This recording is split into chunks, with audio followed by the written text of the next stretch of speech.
శాసనసభ మండలి అనుమతిస్తేనే ఖర్చు చేయాలి. కానీ గత ప్రభుత్వం శాసనసభ అనుమతి లేకుండా నేరుగా ఒక 600 కోట్ల రూపాయలు ఖర్చు పెట్టింది అధ్యక్ష. బహుశా భారతదేశ చరిత్రలో ఏ రాష్ట్రం కూడా చేసి ఉండదు అధ్యక్ష.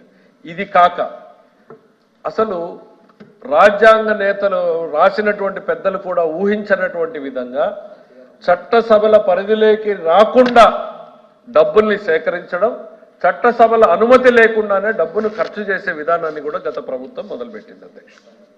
ఇది నేను ఎక్కడ బ్లేమ్ గేమ్తో మాట్లాడడం లేదు అధ్యక్ష. ఇది శాసనసభ సంబంధించినటువంటి వ్యవహారము, ప్రజా పద్దులకు సంబంధించినటువంటి వ్యవహారం.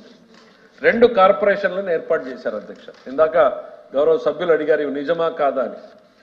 ఏపీ అప్పటిదాకా ఉన్నటువంటి బెవరేజెస్ కార్పొరేషన్, తర్వాత స్టేట్ డెవలప్మెంట్ కార్పొరేషన్ అని ఒకటి ఏర్పాటు చేశారు అధ్యక్ష. ఊహకి అందలేదు అధ్యక్ష. బహుశా భారతదేశంలో ఏ స్టేట్ కూడా చేయలేదు. వీళ్ళు రాష్ట్రానికి వచ్చేటువంటి ఆదాయం, రాష్ట్ర ఖజానాకు రావాల్సినటువంటి ఆదాయాన్ని కొంత పర్సంటేజ్ 2 కార్పొరేషన్లకి మళ్లించారు అధ్యక్ష. ఇది రాజ్యాంగ విరుద్ధం అని చెప్పేసి నేను ఆ రోజు గవర్నర్ గారిని కలిసి చెప్పాను. ఆ తర్వాత కేంద్ర మంత్రి నిర్మలా సీతారామన్ గారు ఇది నిజమే అంటూ ఇది చేయకూడదు అంటూ పబ్లిక్గా స్టేట్మెంట్ ఇచ్చి తరువాత నిబంధనలు కూడా మార్చారు.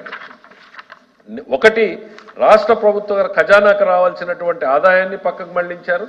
రెండవది, మళ్లించిన ఆదాయాన్ని చూపించి వీళ్ళు మళ్ళా ఒక కార్పొరేషన్లో 13,000 కోట్లు, ఇంకొక కార్పొరేషన్లో 14,000 కోట్లు, మొత్తం 50,000 కోట్లకి వాళ్ళు ప్రణాళిక ఏర్పాటు చేస్తే ఆ రోజు ఇది తప్పు, సరైనటువంటి విధానం కాదు అని నేను గవర్నర్ గారిని కలిసిన తర్వాత దీని మీద చర్చ మొదలైంది అధ్యక్ష. ఇదంతా కూడా చాలా రహస్యంగా జరిగింది అధ్యక్ష. ఎక్కడ శాసనసభ ముందు పెట్టడం కానీ, క్యాబినెట్ ముందు పెట్టడం కానీ, క్యాబినెట్ సహచరులకు కూడా తెలుసని నేను అనుకోను అధ్యక్ష. క్యాబినెట్ ముందు పెట్టడం కానీ, ఎవరు చేశారు, ఎట్లా నడిచింది అనేటువంటిది ఏదో ఆ రోజు మాకున్నటువంటి సోర్స్ ప్రకారం ఇన్ఫర్మేషన్ వస్తే కొంచెం డిగ్ చేసిన తర్వాత ఎంత లోతుకి వెళ్ళిందంటే అధ్యక్ష, బ్యాంకులు ప్రభుత్వాన్ని నమ్మక, మీరు వినలేదనుకుంటా, వాకౌట్ చేశారనుకుంటా, బడ్జెట్ లో వాకౌట్ చేశారు కదా. సభ్యుడి ప్రశ్న కూడా సమాధానం, సభ్యుడి ప్రశ్నకు ఏం చెప్పాలో కూడా మీరే డిసైడ్ చేస్తారా? భయపడుతున్నారు మీరు. వాస్తవాలు వినడానికి ఓపిక ఉండాలండి.